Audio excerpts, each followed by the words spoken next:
Shalom, shalom. I'm going to start out this video by giving all praise, honor, and glory to Yahweh, Bahashem, Yahweh Shai, Bahashem, Rakak, Wadash. Double honors to the apostles and the elder bishops of Great Millstone that rule where they teach while I learn the truth, 100% according to the Bible. Also want to say shalom to the elect, 144,000 men, prophets, servants scattered abroad the four corners of the earth. And shalom to you, Akwaf, which are you sisters that are sincere and your children, shalom. And in today's video, as you can see, from the title, it said Israel launches a preemptive strike on Iran, man. You know, so the Lord is ultimately speeding up these prophecies, man. We're getting closer and closer to ultimately getting up out of here, man. Lord's will we be the elect being delivered, but we're seeing the Lord is creeping up and allowing things to speed up for this third world war, man, to take place. That's why you ultimately got everything that's happening over here in America with the riots. Everything is beginning to heat up, man, for prophecy, you know. So we're going to get into this video and listen to what it is the woman is saying. And, you know, I'm bringing out a few precepts and Lord's willing to be edifying. It's just a quick little update. But I'm going to start this video. But before I start, I want to say fair use.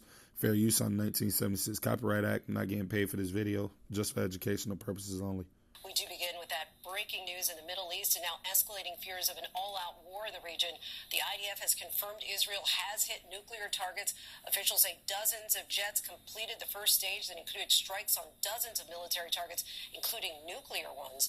Our producer on the ground in Tehran heard blasts around the city.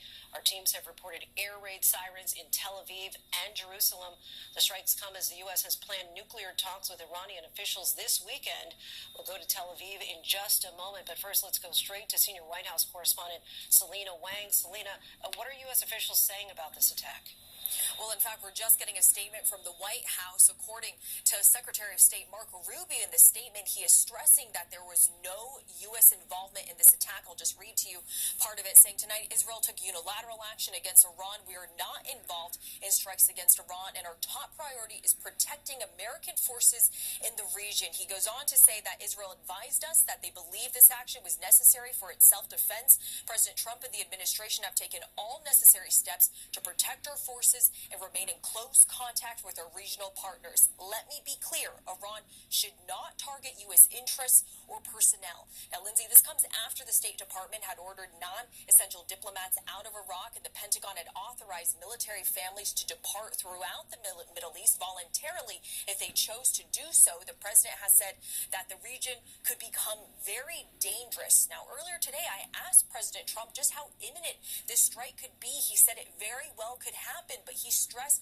that he prefers a diplomatic solution. In fact, just last month, President Trump had said that he warned Prime Minister Netanyahu against striking against Iran because he said the U.S. and Iran were close to an agreement. So the big question here, Lindsay, is what this means for ongoing U.S. and Iran nuclear talks. Selena Wang from the White House for us. I want to bring in See, and you basically hear what it is that the woman is saying that Trump is trying to do. Trump is trying to talk peace deals, man, but he doesn't understand that prophecy is fulfilling and that peace is not coming, man. Yahweh Shem Yahweh Shai is getting ready to bring forth war, man. He's bringing judgment, and that's what this man Trump doesn't understand. He's continually trying to, you know, get a peace plan together and bring together people, man. That's not coming, man, right? As it says in this precept right here that I'm going to get, this is Ecclesiastes chapter 3, verse 8.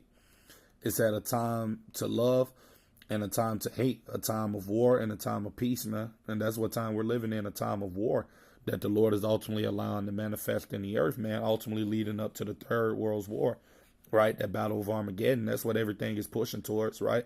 And ultimately the implementation of the MOTBC hip, because we know before this thing could get nuclear, that chip has to be made mandatory, right? But we're seeing everything speed up, man. You know? The Lord is no longer allowing these prophecies to tarry. You know, they're starting to speed up. They're making themselves known, you know. ABC News military analyst Steve Ganyard. And Steve, we know that Israel has been warning for months, if not years, that it might strike Israel. Why now?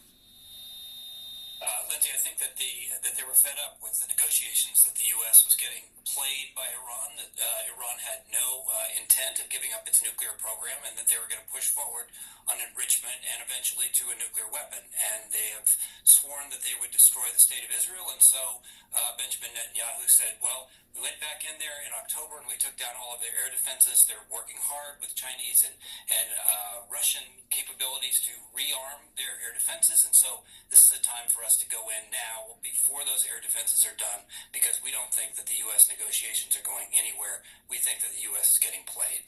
And Trump suggested earlier today that this could happen. He warned U.S. officials that they should leave the region. Is that likely that Israel tipped them off that this was imminent? They may have given hints, but remember that frankly, the United States leaks like a sieve, and if there had been advance warning given by the Israelis, that puts their crews in danger. They had lots of aircraft airborne tonight, and so they're not going to give the U.S. the kind of information that might leak and actually put their folks in danger, to take away that element of surprise. One of the things I think we need to think about, Lindsay, is what's next. So we know that they did hit nuclear sites tonight. We know that they may have gone after some of the leadership. We're seeing pictures from Tehran of various residential areas that may have been hit. But the real response is going to come from Iran with more ballistic missiles, just like we saw, and cruise missiles, just like we saw back in October in those massive barrages. So we can expect here in the hours to come that the Iranians will retaliate, that there will be incoming missiles, both cruise missiles, ballistic missiles, towards Israel. And the real question for Israel right now is, will their air and missile defenses hold up to the same degree that they did last October, where no serious damage was done? They got lucky, and the question is, can they get lucky again?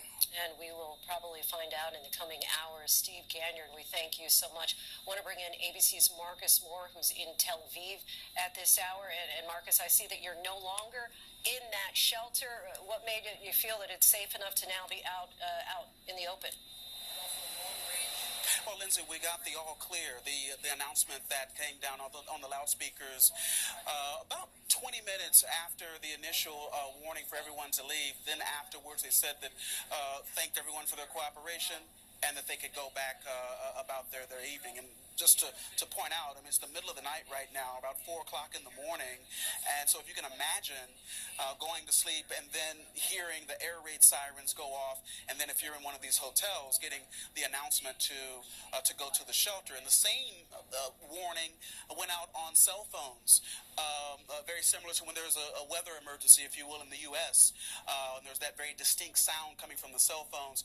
Well, that's exactly what went off tonight, and people all across this city and in Jerusalem and really much of Israel went to their shelters. And Lindsay, I can tell you it's a very tense time. It has been very tense, obviously, since October 7th, but in particular this week as the temperature really seemed to rise. All of it surrounding the new Iran nuclear talks on a potential new deal, and the potential that perhaps they may not be able to reach a deal. And that's what led up to what we saw tonight.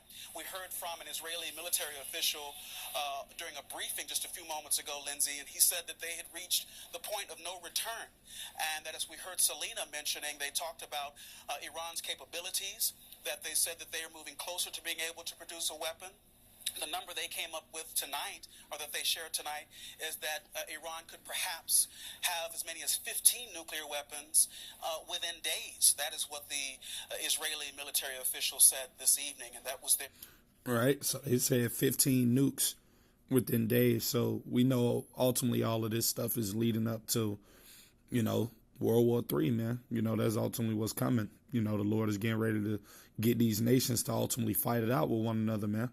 That's coming soon. So I'm going to get this last precept right here that I got. This is Revelation chapter 11, verse 14. It says, the second woe is past, and behold, the third woe, right, coming quickly, man. And that's where we see all of this stuff ultimately leading up to, World War III, So, yeah, this is pretty much everything I had to say with today's video. Just a little quick update video of, things that are basically taking place, Till the next time, I'm going to say shalom.